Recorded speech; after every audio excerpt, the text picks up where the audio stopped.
Oke, baik. Assalamualaikum warahmatullahi wabarakatuh. Selamat datang di media belajar ruang kita. Hari ini saya akan mencoba untuk kemudian membahas tentang suatu penerapan hukum di negara Republik Indonesia yang biasa kita kenal dengan kata restoratif justice. Tetapi materi kali ini saya akan membawa suatu pembahasan materi restoratif justice dan penerapannya terhadap perlindungan korban. Oke ya. Pendahuluan, penegakan hukum yang dilaksanakan selama ini merupakan upaya pembangunan yang berkesinambungan. Tujuannya adalah dalam rangka mewujudkan suasana kehidupan bangsa yang aman, tentram, tertib, dan dinamis dalam lingkungan pergaulan dunia yang merdeka, damai dan bersahabat. Penegakan hukum pada hakikatnya adalah upaya untuk menciptakan keadilan. Korban dalam suatu tindak pidana pada dasarnya dalam sistem hukum nasional maupun sistem peradilan pidana memiliki posisi yang tidak menguntungkan karena korban tersebut dalam sistem peradilan hanya sebagai figuran, bukan sebagai pemeran utama atau hanya sebagai saksi korban. Oke. Perlindungan terhadap korban di Indonesia secara komprehensif bisa dibilang masih jauh daripada apa yang diharapkan. Penegakan hukum selama ini cenderung lebih memperhatikan pelaku atau tersangka, pelaku kejahatan ataupun terdakwa dan terpidana daripada korban. Perhatian terhadap saksi juga cenderung lebih banyak daripada korban, apalagi apabila saksi tersebut pada saat bersamaan adalah juga tersangka atau terdakwa yang amat diperlukan keterangannya untuk persidangan. Restoratif justice sebagai alternatif dalam penyelesaian perkara selain sistem peradilan pidana yang selama ini digunakan memang menawarkan sebuah proses penyelesaian perkara yang baik. Restoratif justice ini dapat dikatakan baik dalam penyelesaian perkara, di mana hal ini dapat dilihat dari dalam proses penyelesaian perkara. Restoratif justice tidak lagi menggunakan cara-cara konvensional yang selama ini digunakan dalam sistem peradilan pidana yang berfokus pada mencari siapa yang benar dan siapa yang salah, serta mencari hukuman apa yang pantas diberikan kepada pihak yang bersalah tersebut. Jadi seperti itu ya tentang restoratif justice. Saya lanjutkan. Dengan tujuan yang dimiliki oleh restoratif justice tersebut, maka sudah pasti kedudukan korban di sini menjadi lebih terlindungi, baik dari pemenuhan kepentingan dan hak-hak yang dimiliki oleh korban dalam suatu perkara.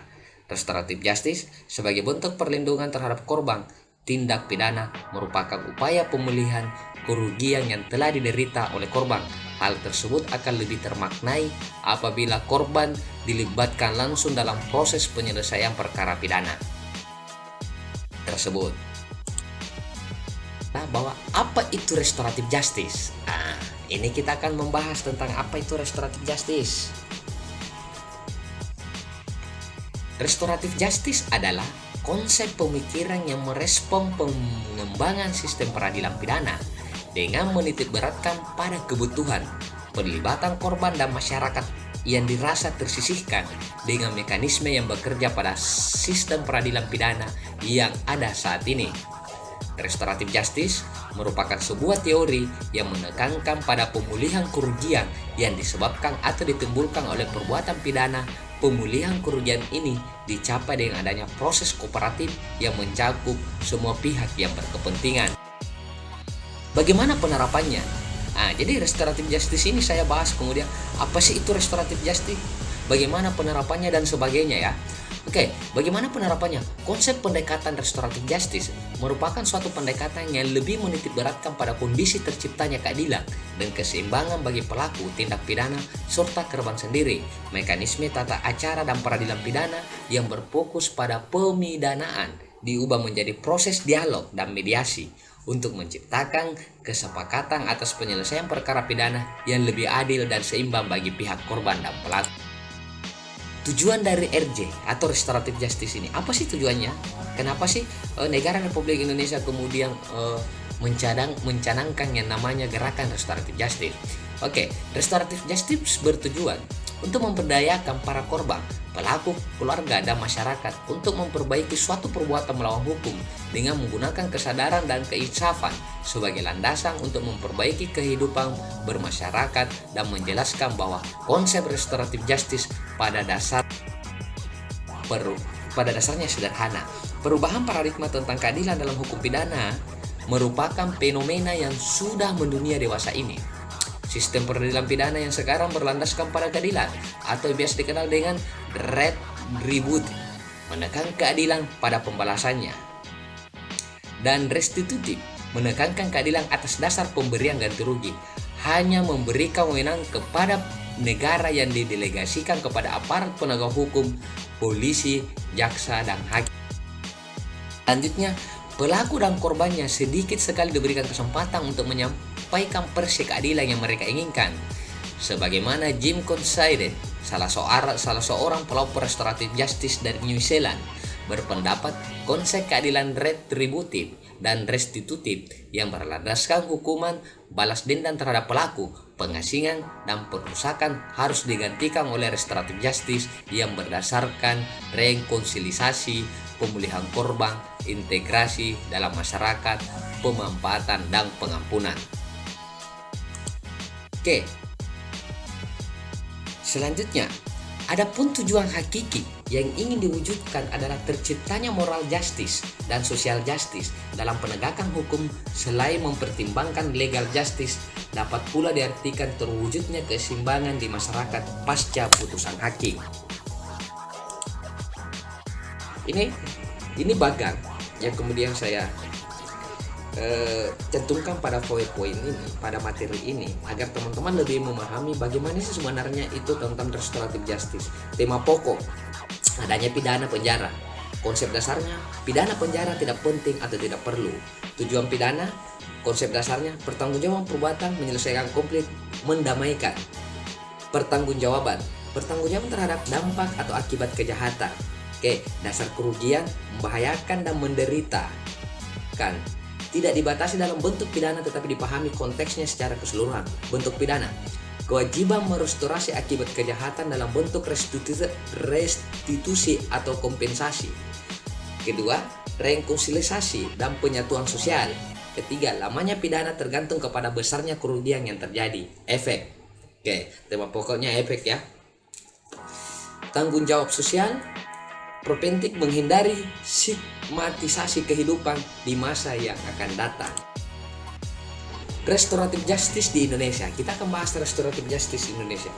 Di Indonesia yang dimaksud dengan restoratif justice atau keadilan restoratif adalah suatu penyelesaian secara adil yang melibatkan pelaku korban, keluarga, mereka, dan pihak lain yang terkait dalam suatu tindak pidana secara bersama-sama, mencari penyelesaian terhadap tindak pidana tersebut dan implikasinya dengan menekankan pemulihan kembali pada keadaan semula.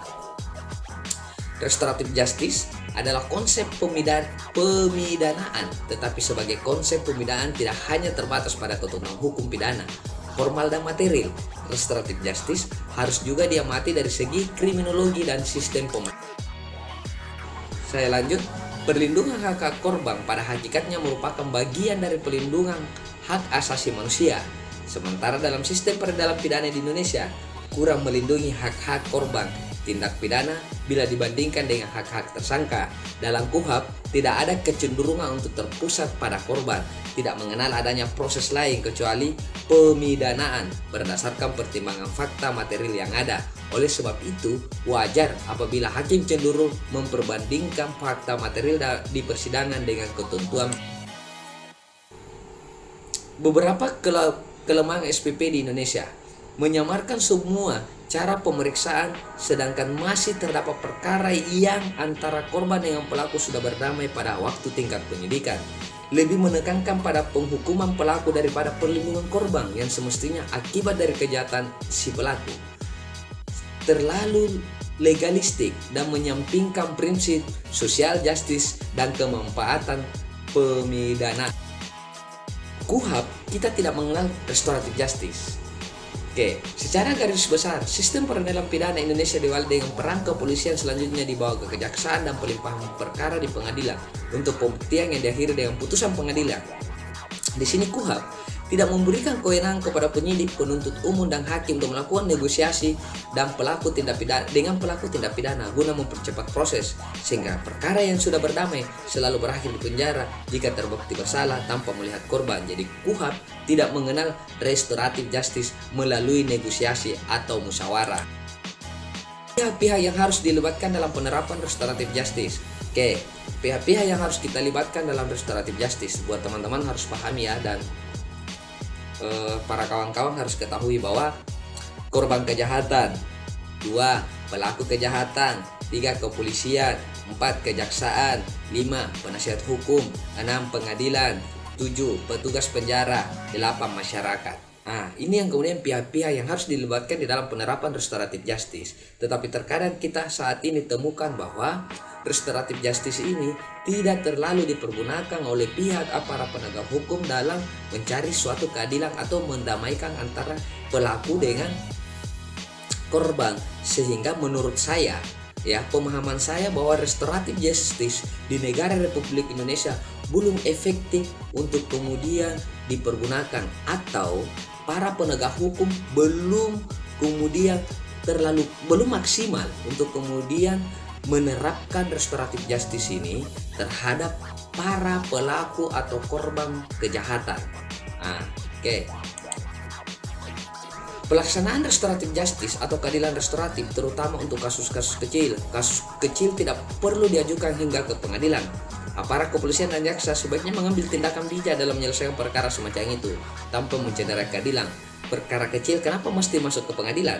Restoratif justice dianggap akan lebih memberi rasa keadilan karena hukum tidak dilaksanakan secara kaku demi kepastian hukum.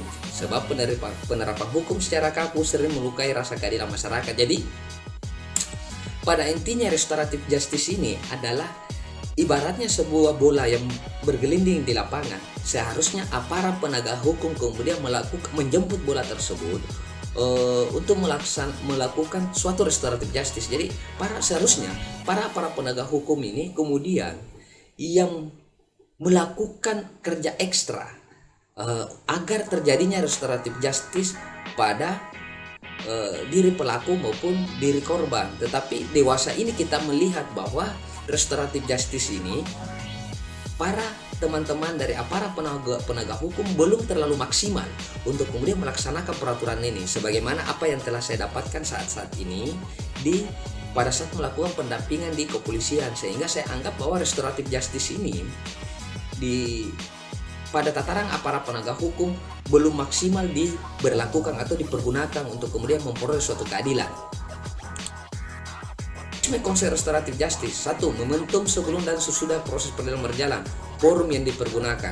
Jadi teman-teman harus mengetahui bahwa mekanismenya ini atau konsep restoratif justice ini ada momentum. Ya tidak mungkin juga lah bahwa kasus yang melibatkan banyak orang, hari ini pelakunya ditangkap, hari ini juga aparat penegak hukum untuk melakukan restoratif justice. Jadi para penegak hukum itu kemudian biasanya melihat momentum yang tepat untuk kemudian menawarkan konsep restoratif justice ini kepada pelaku atau kepada korban, sehingga lahirlah yang namanya keadilan restoratif. Pelaksanaan restoratif justice dapat dilaksanakan secara langsung sebelum atau sesudah tindak pidana masuk dalam proses sistem peradilan pidana. Kasus pidana yang belum masuk ke dalam sistem penegakan hukum pidana dilakukan dengan cara diskresi atau kebijaksanaan. Sedangkan kasus pidana yang sudah masuk ke dalam sistem penegakan hukum pidana dilakukan dengan cara pihak aparat mengambil tindakan mengalihkan kasus pidana yang terjadi ke proses informal atau diversi. Ini yang harus dilaksanakan oleh para teman-teman aparat penegak hukum. Jadi materi restoratif justice ini saya rangkum sesuai dengan pemahaman saya dan bagaimana cara kita kemudian untuk melaksanakan restoratif justice ini sebagaimana apa yang diamanahkan oleh pelaksana pembuat restoratif justice ini. Penyelesaian melalui restoratif justice diwujudkan melalui mediasi antara pihak-pihak terkait masyarakat Indonesia mengenal dengan sebutan musyawarah untuk mufakat. Musyawarah merupakan nilai-nilai yang hidup dalam masyarakat Indonesia. Melakukan musyawarah dalam rangka menyelesaikan sengketa sudah menjadi kebiasaan masyarakat Indonesia. Berkaitan dengan itu, ada baiknya musyawarah dapat dimasukkan ke dalam sistem peradilan pidana di Indonesia. Tawarannya, isi dasar restoratif justice pada penyelesaian kasus KDRT. Korban kejahatan harus menyetujui. Kekerasan harus dihentikan, pelaku kejahatan harus mengambil tanggung jawab. Hanya pelaku kejahatan yang harus dipersalahkan, bukan pada korban. Proses mediasi hanya dapat berlangsung dengan persetujuan korban. Pelaksanaan RJ di Indonesia. Di Indonesia banyak hukum adat yang biasa menjadi restoratif justice, namun negara belum mengakui keberadaannya dan melakukan kodifikasi ke dalam hukum nasional. Hukum adat bisa menyelesaikan konflik yang muncul di masyarakat dan memberikan kepuasan kepada pihak yang berkonflik. Penyelesaian peristiwa pidana dalam masyarakat hukum adat tidak begitu berbeda dengan cara-cara penyelesaian sengketa. Aspek pendekatan penyelesaian peristiwa pidana dalam hukum adat. Oke ya, jadi terkadang restoratif justice itu diberlakukan dalam hukum adat, tetapi ada dua aspek pendekatan penyelesaian peristiwa pidana dalam hukum adat. Aspek pertama adalah aspek magis, berhubungan dengan upaya mengembalikan keseimbangan magis yang terganggu akibat peristiwa pidana yang diselenggarakan melalui upacara-upacara tertentu seperti menyediakan sesajen dan pengorbanan hewan sebagai tebusan. Aspek material berkaitan dengan upaya merukunkan kembali hubungan antara pelaku dan korban dengan melakukan sesuatu seperti pernyataan bersalah, permohonan maaf, memberi kompensasi atau denda tertentu. Sanksi yang agak ekstrim adalah pengusiran pelanggar dari lingkungan masyarakat hukum yang bersangkutan. Ini aspek pendekatan penyelesaian peristiwa pidana dalam hukum adat. Praktek perdamaian memberikan perhatian terhadap kepentingan korban seringkali kita jumpai dalam peristiwa pidana, termasuk di kota-kota. Misalnya, seorang pelaku yang menabrak orang lain yang menimbulkan cedera atau kematian tidak jarang serta-merta memberikan perhatian terhadap korban atau keluarga korban. Cara-cara tersebut dilakukan dengan mengambil tanggung jawab pengobatan, memberikan uang duka, meminta maaf, dan lain-lain. Menurut hukum adat, yang melakukan perdamaian adalah ketentuan adat, kepala kaum, atau kepala kerabat. Dalam praktek sekarang, perdamaian dilakukan oleh atau di hadapan kepolisian atau pejabat pemerintah lainnya. Praktek seperti ini tidak bertentangan dengan tujuan dan fungsi hukum untuk memulihkan ketentraman dan memelihara perdamaian dalam masyarakat. Jadi, menurut saya ya, bahwa restoratif justice ini sangat penting untuk dipergunakan atau dilakukan oleh para pemangku-pemangku kepentingan agar terjadinya suatu perdamaian antara pelaku dan korban yang tidak kemudian menghilangkan hak-hak korban. Jadi bukankah pemidanaan itu adalah jalan terakhir atau suatu hukuman terakhir yang diberikan kepada pelaku ketika tidak ada jalan lain yang kemudian yang harus dilakukan tanpa menghilangkan hak-hak terhadap korban, sehingga antara pelaku dan korban sama-sama tidak dirugikan lagi dalam hal perbuatan yang dilakukan oleh pelaku. Hambatan dalam penerapan restoratif justice. Hambatan pertama adalah pelaksanaan perdamaian sering muncul dari sikap penegak hukum yang sangat formalistis dengan mengatakan proses hukum tetap dijalankan walaupun sudah ada perdamaian. Sifat melawan hukum tidak akan hapus karena perdamaian. Sebaiknya pertimbangan legalistik ini dihaluskan, yaitu dilihat dari tujuan pemidanaan. Contoh kasus dengan restoratif justice ya. Saya kemudian memberikan satu contoh. Salah satu contoh, Polres Sambas, Kalimantan Barat telah berhasil mendamaikan seorang remaja laki-laki dengan seorang gadis. Kasus posisinya seorang remaja laki-laki mengirim multi messaging service atau MMS berisi gambar adegan ciuman antara sang gadis dan dirinya ketika mereka berpacaran dan mengancam akan menyebarkan gambar itu jika sang gadis memutuskan hubungan. Laki-laki ini telah disangka melakukan perbuatan yang dilarang Undang-Undang Nomor 11 Tahun 2008 tentang Informasi dan Transaksi Elektronik, yakni Pasal 45 Ayat 1, Contoh Pasal 27 Ayat 1, 3, dan 4. Ancaman hukumannya maksimal 6 tahun. Sang laki-laki di depan kedua orang tuanya sendiri berlutut meminta maaf kepada sang gadis. Berikut kedua orang tua sang gadis. Sang laki-laki meminta maaf karena sudah menyakiti si gadis dan berjanji tidak mengulangi lagi perbuatannya. Jika mengulangi perbuatannya akan siap dipenjara. Akhirnya sang gadis dan kedua orang tuanya pun memaafkan laki-laki itu.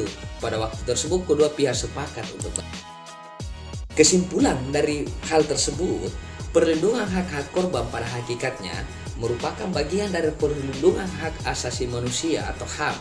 Masalah perlindungan HAM dan korban merupakan dua sisi dari satu mata uang yang sama. Kedua-duanya tidak bisa dipisahkan. Jadi masalah perlindungan hak korban pada hakikatnya juga merupakan bagian dari masalah perlindungan HAM. Penegakan HAM tidak akan bermakna bila tidak ada pemulihan efektif bagi korban. Kuhab kita sendiri kurang menghargai perlindungan bagi korban. Nah, itu harus kita akui bersama.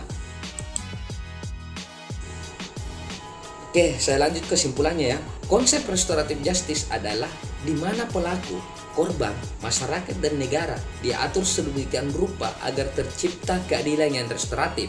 Kedudukan korban kejahatan dalam konsep restoratif justice telah memiliki posisi yang kuat dan seimbang. Restoratif justice akan menjadi elemen yang akan menghilangkan kesenjangan, keadilan diderita kelompok rentan seperti anak-anak, perempuan, dan ekonomi lemah yang berurusan dengan penegakan. Terima kasih atas perhatian teman-teman terhadap materi tentang restoratif justice ini yang kemudian saya bawakan tadi. Saya rasa bahwa materi itu saya rangkum sesuai dengan apa yang saya pahami dan apa yang saya ketahui berdasarkan daripada jejak digital yang kemudian saya angkat sebagai contoh. Hal tersebut tentang restoratif justice, ketika apa yang saya sampaikan tadi terdapat kekeliruan, maka menjadi tanggung jawab bersama untuk kemudian memperbaiki kekeliruan itu, karena apa yang saya sampaikan adalah menurut pengetahuan saya dan apa yang saya ketahui. Oke, terima kasih buat teman-teman. Salam keadilan, salam Operation Mobile, salam ruang kita. Wabillahi taufik. Assalamualaikum warahmatullahi wabarakatuh.